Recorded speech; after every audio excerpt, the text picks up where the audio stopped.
طور پہ دے رہا ہوں، اس کی دیکھ بھال تو نے کرنی ہے۔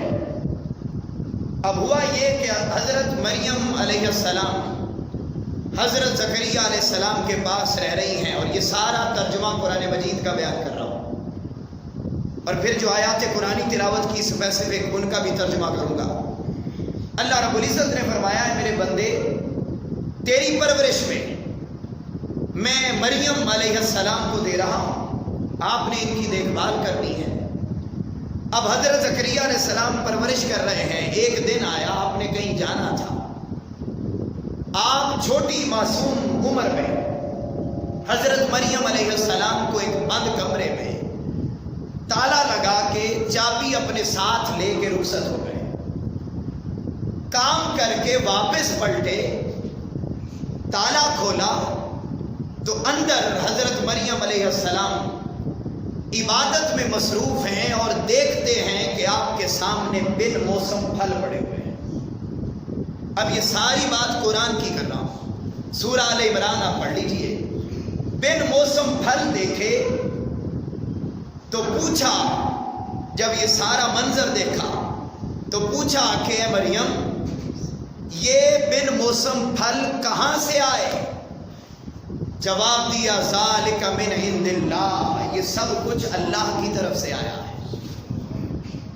اب جب یہ منظر دیکھا کہ بن موسم پھل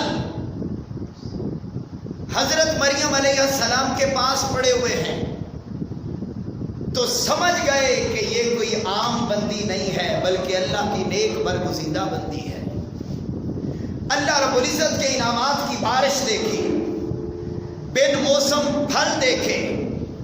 بن موسم پھل دیکھنے کے بعد جب یاد رکھیے حضرت مریم علیہ السلام نبی نہ تھی، ولیہ تھی، اللہ کی نیک بندی تھی، ولیہ تھی، نبی نہ تھی، پھر خاتون تھی، بچی تھی، چھوٹی عمر تھی۔ پہلی بات تو اس آیت کریمہ سے یہ بات واضح ہو گئی کہ جہاں پر اللہ کے نیک بندے رہتے ہیں وہاں بن موسم پھل بھی اللہ اتارتا ہے، اور پھل سے مراد اللہ کی رحمتیں، اللہ کی برکتیں ہیں۔ پہلا نقطہ یہ سمجھ میں آیا کہ جہاں پر اللہ کے نبی ہوں وہاں پر تو انعامات اترتے ہی ہیں، وہاں پر تو اس کی برکتیں ہوا ہی کرتی ہیں، مگر جہاں پر اللہ کے ولی موجود ہوں وہاں پر بھی اللہ اپنی نوازشات اور انعامات اتارتا رہتا ہے۔ پھر آگے دیکھیے جو میں نے آیت کریمہ تلاوت کی، جب اللہ رب العزت کے یہ انعامات اللہ کی ولیہ پر حضرت زکریا علیہ السلام نے دیکھے نا، تو وہیں کھڑے کھڑے دعا کر دی۔ دعا ہنالک دعا زکریا ربہ، اسی جگہ پہ کھڑے ہوتے دعا کی، اے باری تعالی میں تیری بارگاہ میں دعا کرتا ہوں، قال رب هب لي من لدنك ذرية طيبة، باری تعالیٰ میں تجھ سے دعا کرتا ہوں کہ تو مجھے نیک صالح اولاد عطا فرما۔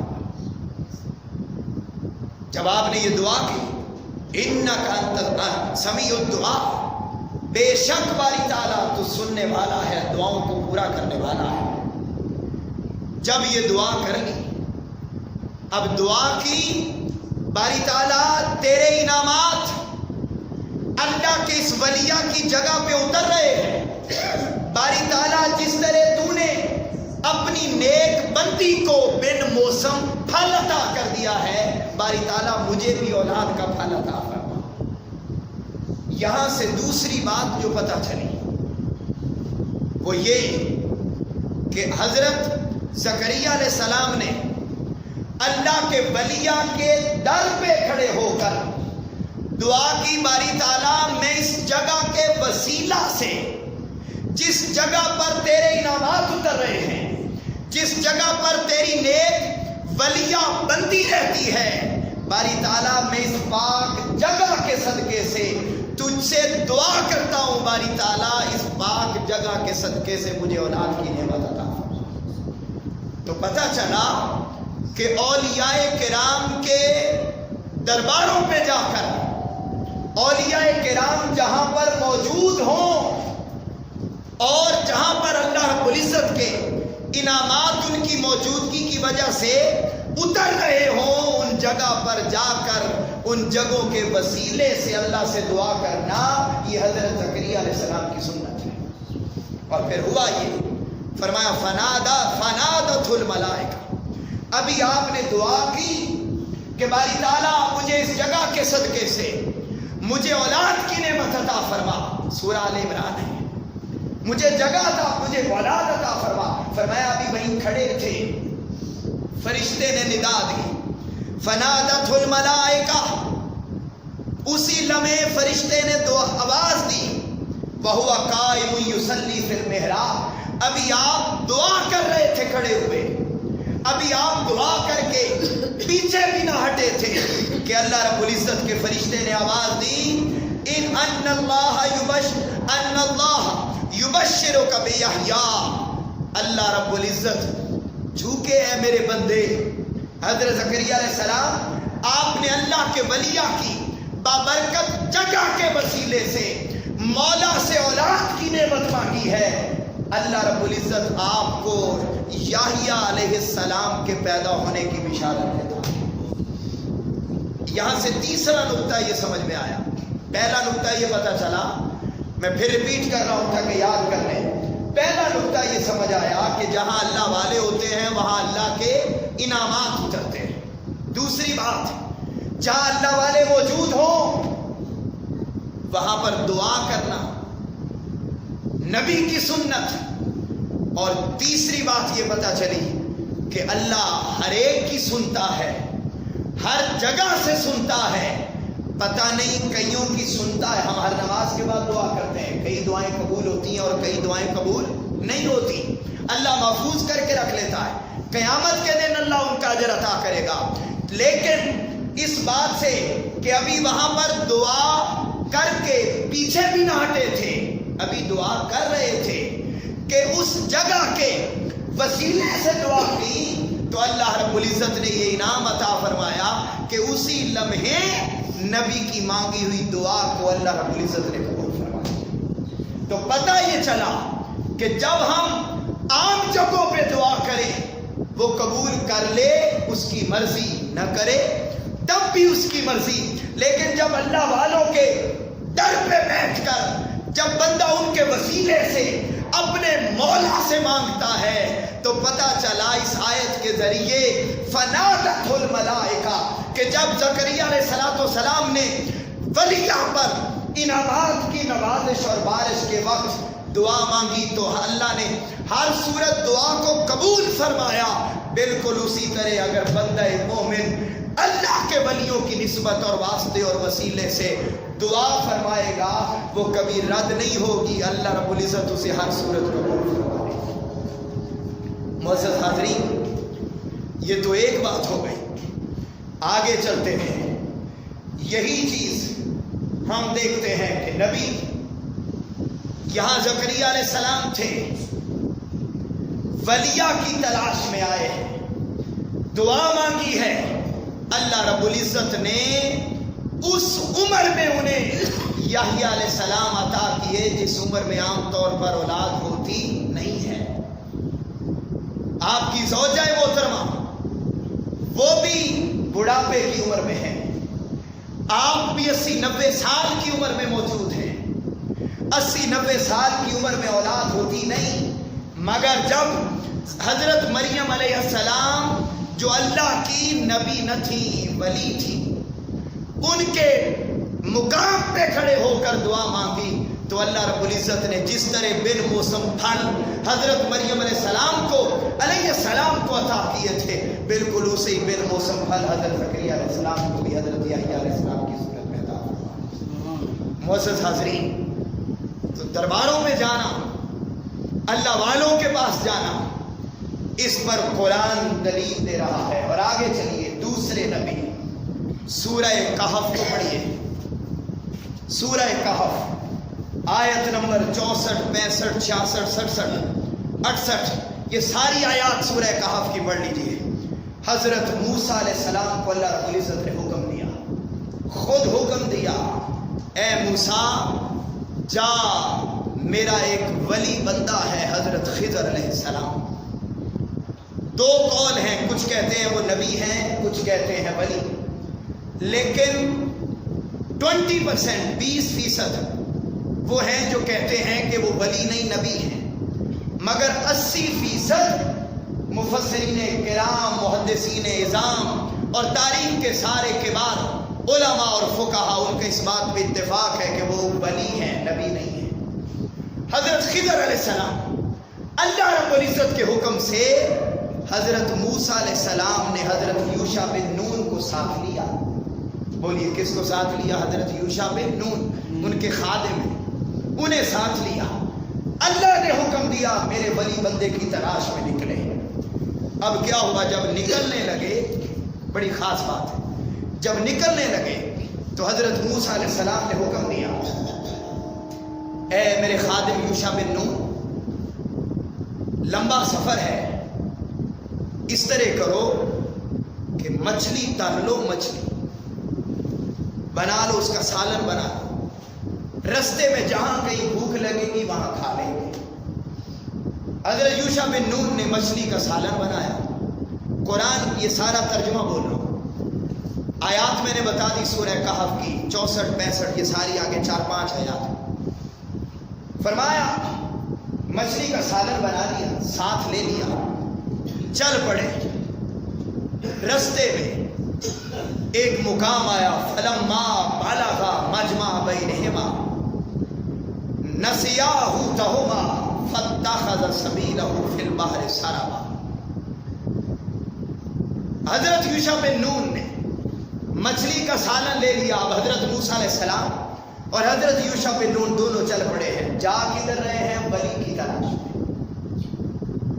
نبی ہے، ولی کی تلاش میں جا رہا ہے۔ کیوں؟ یاد رکھیے، ولی کی سنت شریعت نہیں بنتی، نبی کی سنت شریعت بنتی ہے۔ اور یہ میسج دے دیا کہ قیامت تک جو بھی حضرت موسیٰ علیہ السلام پر ایمان لائے، اب مسلمانوں کے لیے صرف رسول پاک پر ایمان لانا ضروری نہیں، سارے انبیاء پر ایمان لانا ضروری ہے۔ اب ہر مسلمان جہاں لا الہ الا اللہ محمد الرسول اللہ پڑھتا ہے، وہاں وہ اس محمد الرسول اللہ صلی اللہ علیہ وسلم کے نام میں حضرت عیسیٰ علیہ السلام کو بھی مانتا ہے، حضرت موسیٰ علیہ السلام کو بھی مانتا ہے، حضرت یحییٰ علیہ السلام کو بھی مانتا ہے۔